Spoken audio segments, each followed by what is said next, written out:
بسم اللہ الرحمن الرحیم الحمدللہ رب العالمین والصلاة والسلام علی رسولہ النبی الکریم وعلی آلہ واصحابہ اجمعین۔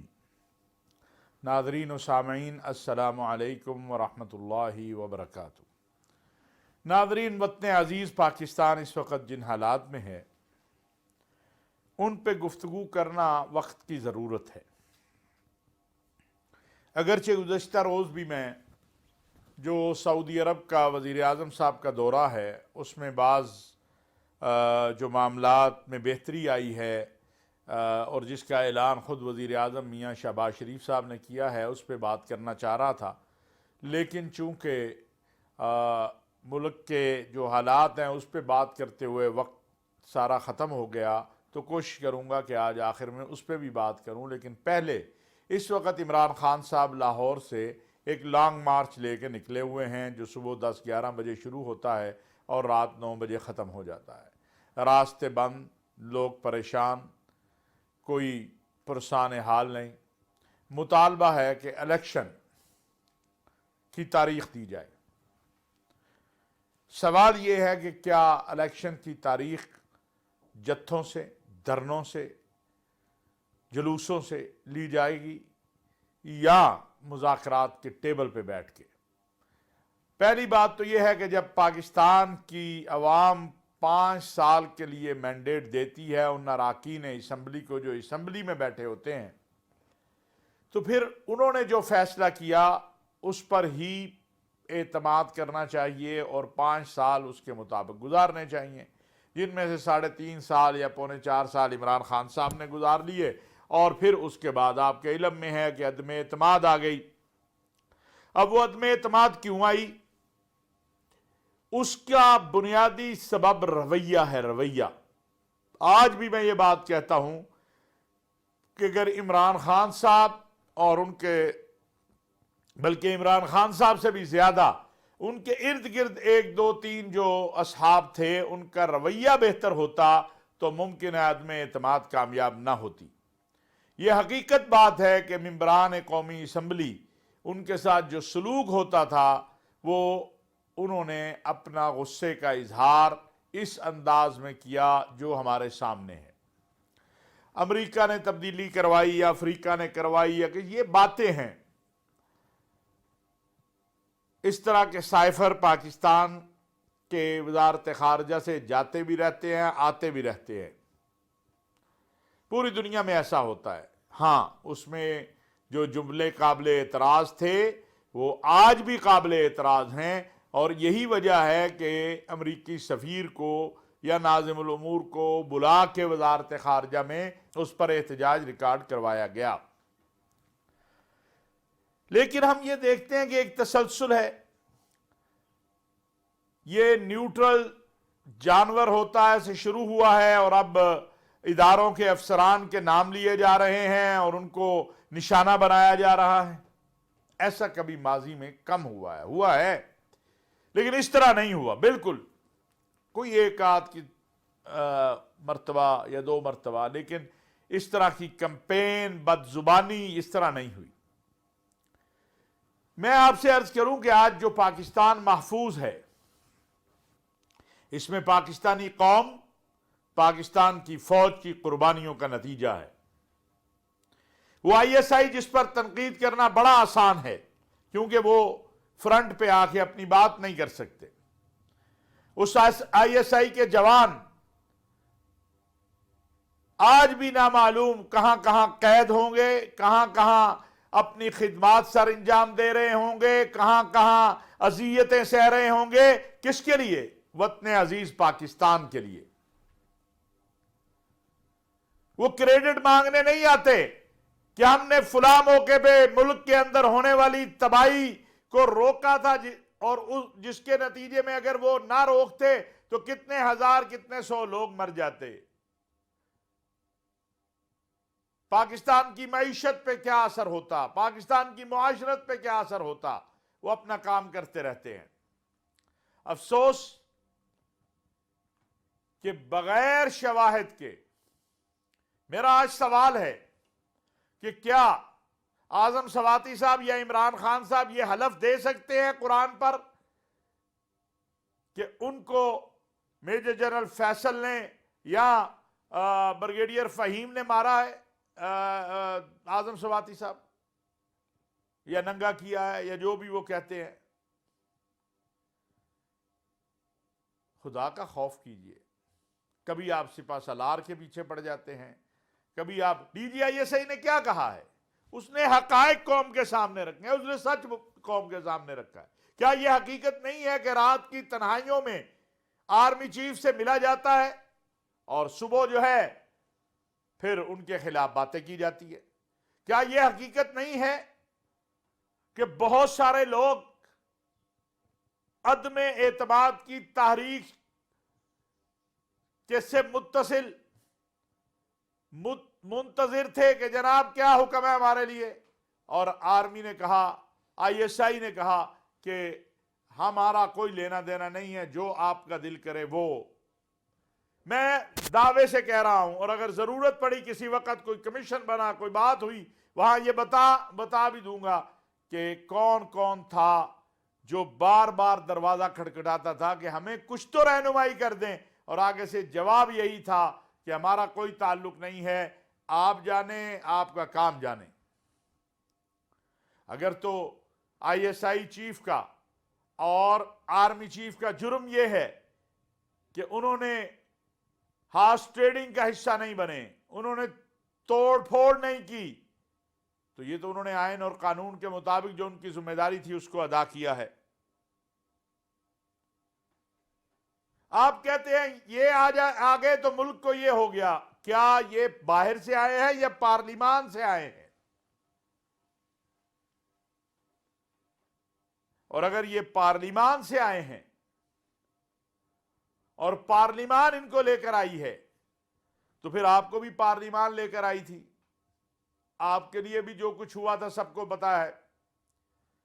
کیا یہ سچ نہیں ہے کہ جہانگیر ترین صاحب کا جہاز جس طرح پورے ملک میں گھوما اور ممبران کو لے کر آئے، جس سے صوبہ پنجاب میں بھی حکومت بنی اور مرکز میں بھی حکومت بنی؟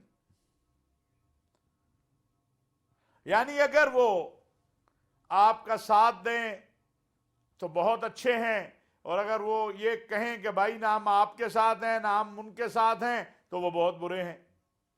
یہ کون سا فلسفہ ہے؟ افسوسناک بات ہے، اور اس پر غور و خوض کرنا چاہیے عمران خان صاحب اور ان کے ساتھیوں کو. اور پھر مجھے جو سب سے بڑا دکھ ہے کہ جو زبان یہاں بولی جا رہی ہے، جو الزام تراشی یہاں ہو رہی ہے، خواہ وہ اعظم سواتی صاحب کریں یا خان صاحب کریں، ہندوستان گزشتہ 48 گھنٹوں سے اس کو لے کر جو خوشیاں منا رہا ہے، اور پاکستان کی دشمن قوتیں، مجھے بتائیے کیا یہ پاکستان کے مفاد میں ہے؟ اگر کسی بات پہ ہندوستان خوش ہوتا ہے تو یہ بڑا واضح ہے کہ اس کا مطلب یہ ہے کہ وہ پاکستان کے مفاد میں بات نہیں ہو رہی. ہندوستانی ذرائع ابلاغ جو کچھ اس پر بات کر رہے ہیں وہ خود عمران خان صاحب کو سننی چاہیے. وہ کہتے ہیں کہ اگر پاکستان کو آپ نے تباہ کرنا ہے تو خان صاحب کو 10 سال کے لیے حکومت دے دیں. ایک طرف ہندوستان کے ذمہ داران گلگت بلتستان اور آزاد کشمیر پہ حملے کی باتیں کر رہے ہیں، پاکستان کو کمزور کر کے پاکستان سے آزاد کشمیر اور گلگت بلتستان چھیننے کی باتیں کر رہے ہیں، اور دوسری طرف آپ پاکستان کی فوج اور سلامتی کے اداروں کو اور ان کے سربراہوں کو اور ان کے ذمہ داروں کے نام لے کر نشانہ بنا رہے ہیں. یہ کون سی عقل مندی ہے؟ یہ کون سی حب الوطنی ہے؟ میں ہمیشہ اس بات کا قائل ہوں کہ خواہ تکفیر کا نعرہ ہو، تکفیر کا فتویٰ ہو، غداری کی بات ہو، یہ ہمیں نہیں کرنی چاہیے. لیکن یہ سوال تو اٹھے گا کہ اگر میری کسی بات کا ریفرنس بنا کر ہندوستان اس کے اوپر پاکستان کے خلاف پراپوگنڈا کر رہا ہے تو پھر مجھے سوچنا چاہیے کہ میں کہاں پہ کھڑا ہوں. ممکن ہے ممکن ہے میری کوئی بات درست بھی ہو، ممکن ہے میرا کوئی گلہ شکوہ درست بھی ہو، لیکن جس سے میرے وطن کو نقصان پہنچے، جس سے میرے وطن کے اوپر انگلی اٹھے، جس سے میرا وطن جو ہے وہ نشانہ بنے، یہ کبھی قابل قبول نہیں ہو سکتی بات۔ گلے شکوے ہوتے ہیں، ہوں گے، آئندہ بھی ہوں گے۔ نواز شریف صاحب نے بھی اپنے گلے شکوے کیے تھے، لیکن کیا جس طرح ذمہ داروں کے نام لے لے کر ان کے نام بگاڑے جا رہے ہیں، ان کو گالیاں دی جا رہی ہیں، یہ کون سا طریقہ کار ہے؟ یہ ایک لیڈر کے شایان شان نہیں ہے۔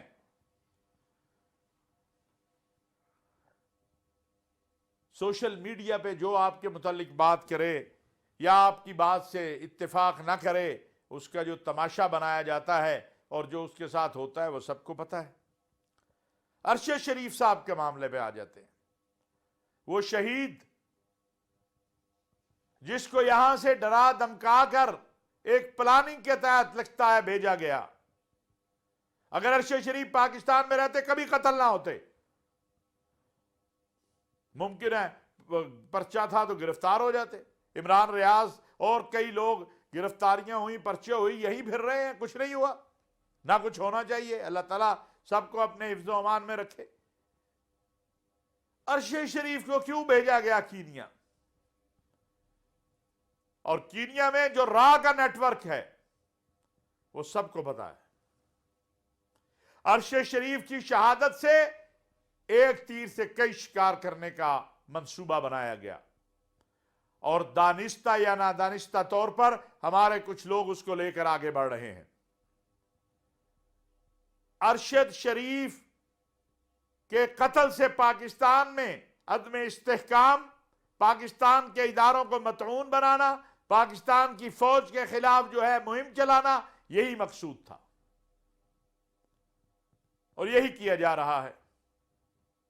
جب ارشد شریف کے گھر والوں کو نہیں معلوم تھا کہ وہ کہاں پر ہیں، تو ایک ایسا شخص جو سب سے پہلے کہتا ہے اور لندن میں بیٹھا ہے کہ ارشد شریف کو شہید کر دیا گیا ہے، اور ذرائع ابلاغ میں یہ بات بھی آتی ہے کہ اس کا تعلق ہندوستان کی راہ کے جو برطانیہ میں لوگ ہیں ان سے جڑا ہوا ہے، تو پھر کیسے اس کو عام فہم انداز میں یہ سمجھ لیا جائے کہ نہیں، یہ اس میں کوئی بڑا معاملہ نہیں ہے؟ اس میں بہت بڑا معاملہ ہے۔